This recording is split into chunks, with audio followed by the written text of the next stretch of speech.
Hello, and welcome to Around the Political World with John Ruffman. I am your host, John Ruffman. If you're a fan of the show, make sure to hit the follow button on the top right of Apple Podcasts, Spotify, or wherever you are listening at this very moment.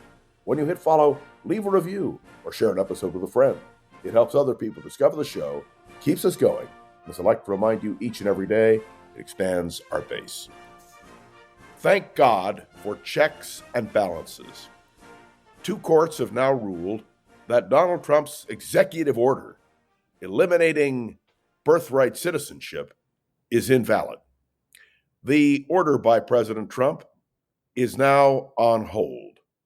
I would remind you that these courts are now dealing with the fact that 22 separate states are challenging Donald Trump's opposition to a clause in the Constitution that has been sacred.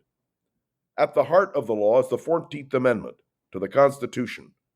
That amendment was ratified in 1868, after the Civil War, and, of course, after the Dred Scott Supreme Court decision, which held that Scott, an enslaved man, wasn't a citizen, despite having been brought to a state where slavery was outlawed. Let me read for you the critical words of this part of the Constitution, which I would remind you Donald Trump swore to uphold on January 20th.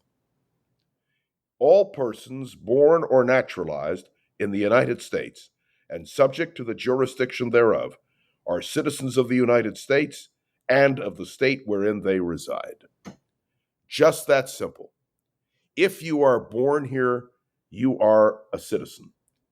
And I would remind you that the Congress acted on this when it came to Native Americans, those who we once called American Indians. In 1924, Congress passed a separate law to clarify the law, granting birthright citizenship to Native Americans.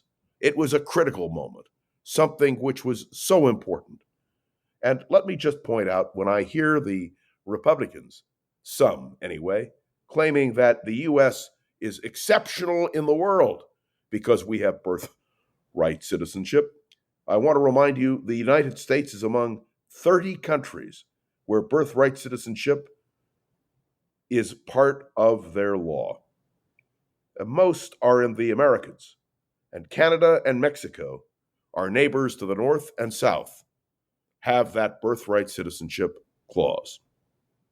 It is so important to understand the intent of the Trump administration. They want to remove this from the Constitution by executive order. Well, judges are saying you can't do that. You cannot do that because in order to do it, you would have to amend the Constitution of the United States. Now, this order by a judge, now two judges, is on hold. The judges have ruled that there must be a real case on this. Now, what happens if this goes to the Supreme Court?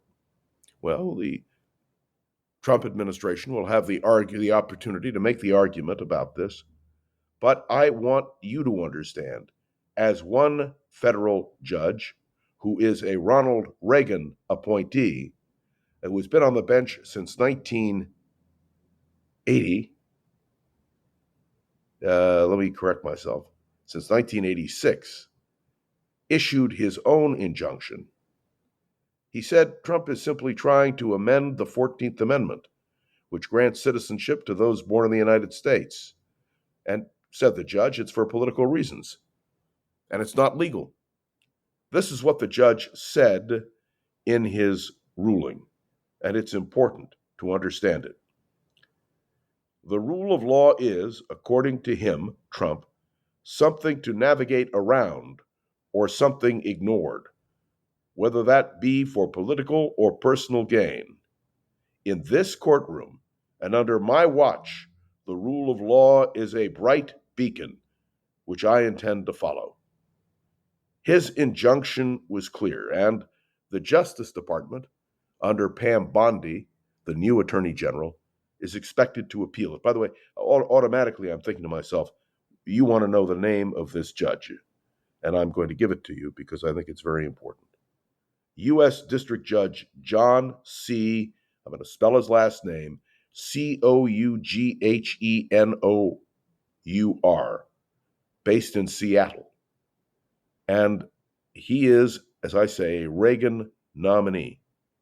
And now we have another judge, Judge Deborah Boardman in Maryland, who followed up with an injunction keeping it on hold for the long term until the merits of the case are resolved, barring a successful appeal by the Trump administration. Do you understand that what Donald Trump is doing is violating the Constitution? In a previous podcast, I made the observation, and I made it very clearly, that when Donald Trump took the oath of office, 35 words, I do solemnly swear that I will faithfully execute the office of President of the United States and will, to the best of my ability, preserve, protect, and defend the Constitution of the United States. So help me God. When he took that oath, well, he made a sacred commitment to the United States. Now, it is true that you can challenge, you can go to court. And that is exactly what Donald Trump and his Justice Department have decided to do. I must tell you, I defend birthright citizenship. I do. I know what the intent was. Oh, and that's important. Let's talk about intent. Because according to some of those justices who have been nominated because they are literalists, because they are strict constructionists, because they want the word of the law to be obeyed, I don't see any ambiguity in what the 14th Amendment says. There is no ambiguity. It was clear, it was precise, it was unambiguous. And let me be clear about something. We are a nation of law. Donald Trump cannot, by executive fiat, by an executive order, abolish a portion of the Constitution that he doesn't like.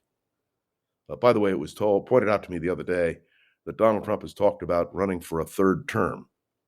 The 22nd Amendment of the Constitution of the United States prohibits a president from serving more than 2 terms. They can be non-consecutive, but 2 terms is the limit.